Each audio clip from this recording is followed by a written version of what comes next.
There's a specific kind of silence that happens right before someone decides to humiliate you. I know it well now. I've replayed it since that Saturday in July. The way the backyard chatter softened, the way my cousin Marcus leaned back in his chair like he was settling in for a show. My name is Serena Voss. I'm 31. And most of my family hadn't seen me in almost 3 years.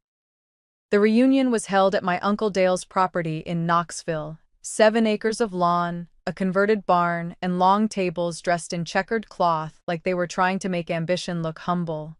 I drove down from Nashville in my 2019 Honda Accord. Not because I couldn't afford otherwise, I just liked that car. My grandmother, Loretta, had turned 80. She'd called me herself, "Serena, baby, I want to see your face before the Lord calls mine." There was no version of the world where I didn't show up for Loretta.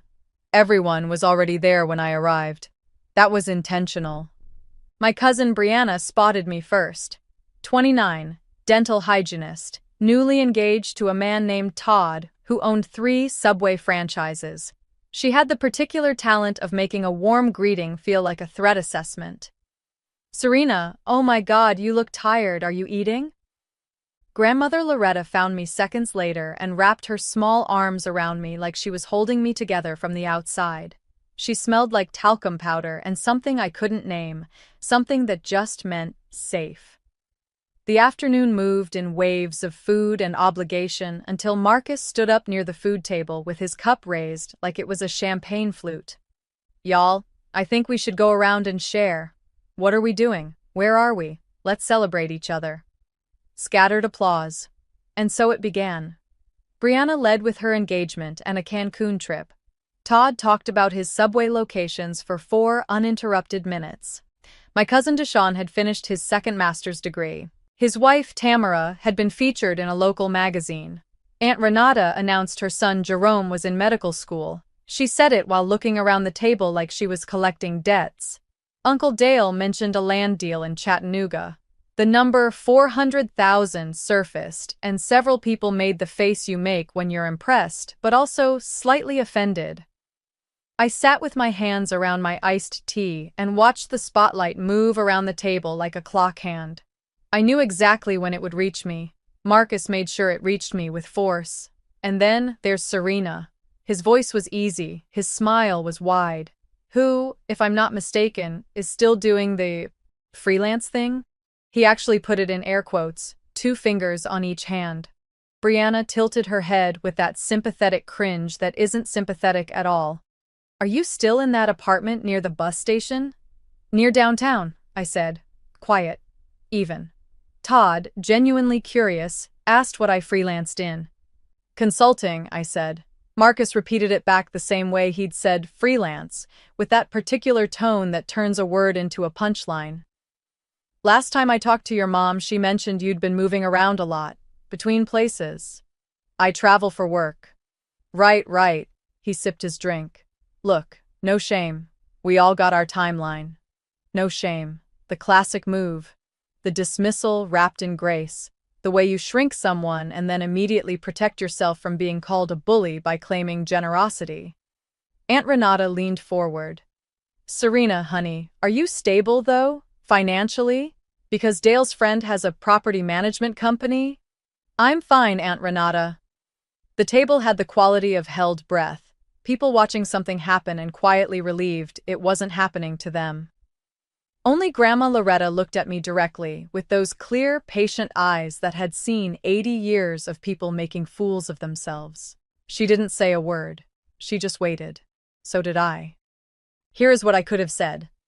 I could have told them that the freelance consulting they were mocking was a boutique financial strategy firm I'd co-founded at 27, built from 2 clients and a shared workspace into a company serving 8 regional businesses and 3 high-net-worth individuals within 18 months. I could have told them I had exited my stake last year, quietly, deliberately, at a number that had taken my own accountant 2 passes to confirm was real. I could have explained that the moving around they'd heard about was 14 months of travel during that exit process, hotels, short-term rentals, airports, the strange suspended life of someone between one thing and the next. But I didn't say any of it. Not because I was ashamed, because there is a version of truth that lands and a version that bounces off. And I could read the room. They had already decided what I was. The verdict had been issued before I'd pulled off the gravel drive. "I'm doing well," I said.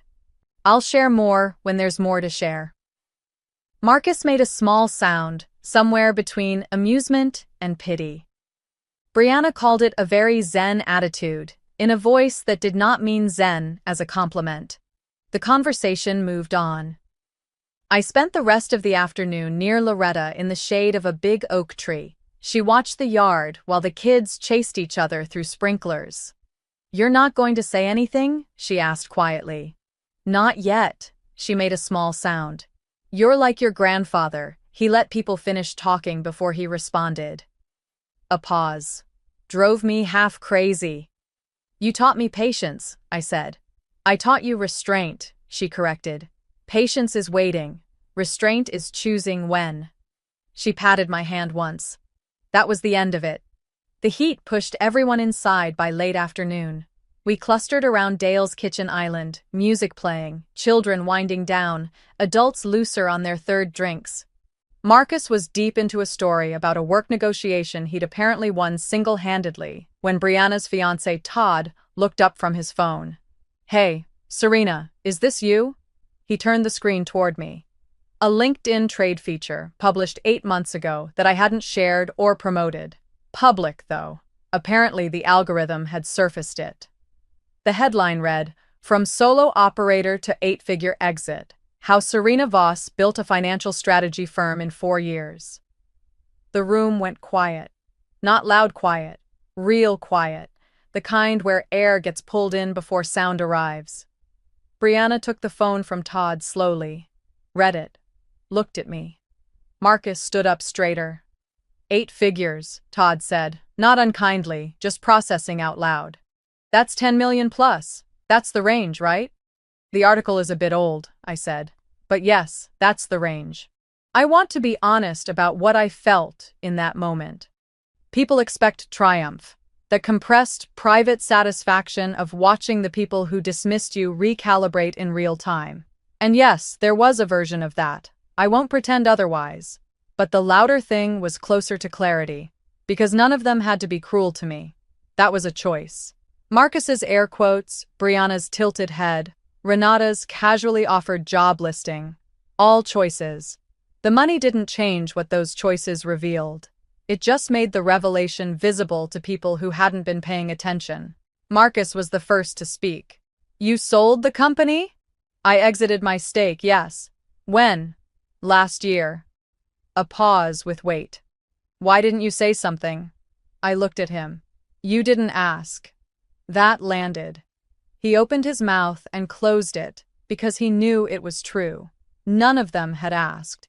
They'd assembled a story about me from half information and old assumptions, and they'd performed it happily all afternoon in front of my grandmother.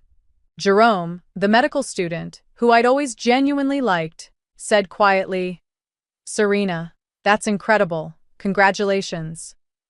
No performance in it, just real. I thanked him. I meant it.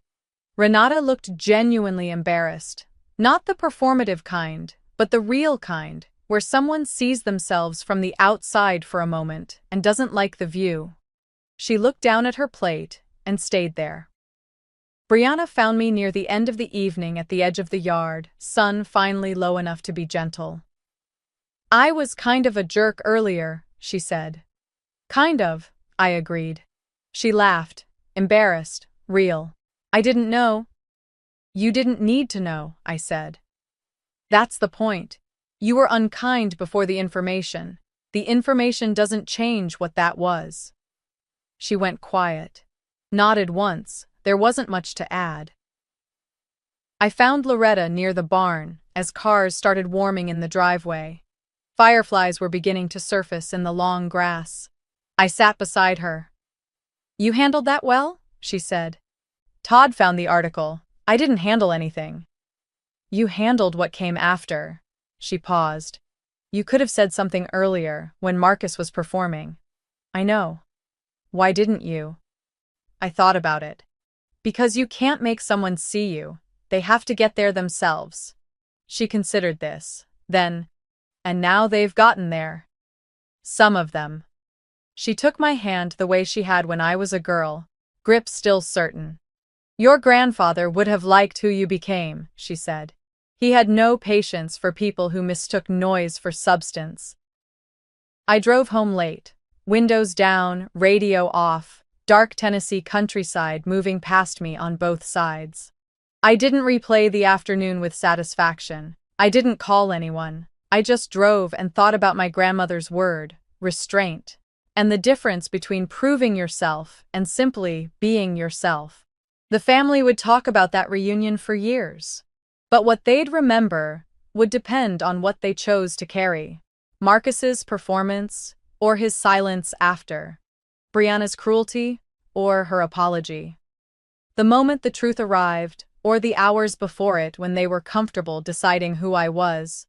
I couldn't control which version they kept. What I could control was this. I had been the same person at 2 in the afternoon when they were mocking me as I was at 6 when they were reassessing. That continuity, quiet, unspectacular, entirely mine, was the only thing that had ever mattered. My Honda Accord made it home without complaint. I parked in the garage of a house that wasn't small, that I owned outright, that no one in my family had ever been inside. I sat in the car for a moment. Then I went to bed.